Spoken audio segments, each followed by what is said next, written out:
आमदार साहेब. महाराज, अध्यक्ष महाराज, खरं तर सदस्य कमी आहेत तर एखादा गंभीर विषय फार डायल्यूट होऊन जातो. स्वतः मंत्री महोदयांनी मान्य केलं की 50 असे लोक त्या बँकेत घेतले की 6 महिने निवृत्तीला राहिले आणि सिव्हिल सर्जनकडे जाऊन अनफिट सर्टिफिकेट घेतलं.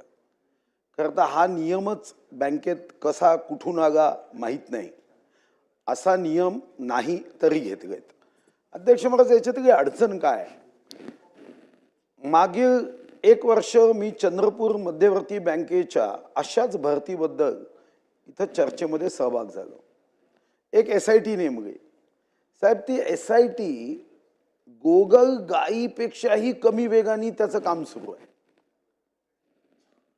माझी आपल्याला नम्र विनंती आहे, या बँका काही यांच्या बापाच्या नाही आहेत, हे काही कुरण नाही आहे.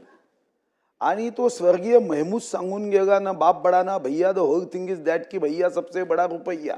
याच्याने ह्या केसेस दाबता येत नाही.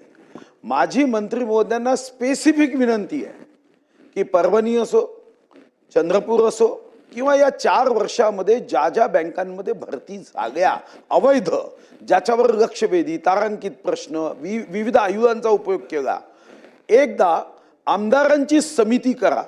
6 महिन्यात आमदारांच्या समितीचा अहवाल येऊ द्या.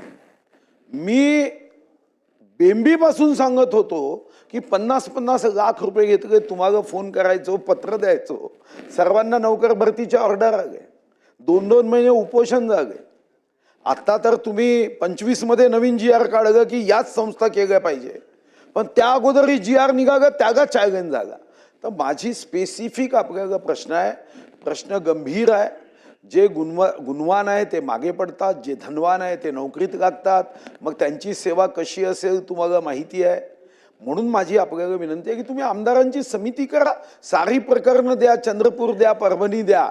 तशी सध्या आम्ही रिकामे आहोत, चांगला अभ्यास करू द्या. आमदारांची समिती करा, आमदारांची समिती करा. भंडाराही आहे, चंद्रपूर आहे, 250 कोटी रुपयाचा तिथं गैरव्यवहार झाला आणि तोच पैसा निवडणुकीत मग आमच्या विरुद्ध वापरला, उभा झाला निवडणुकीत.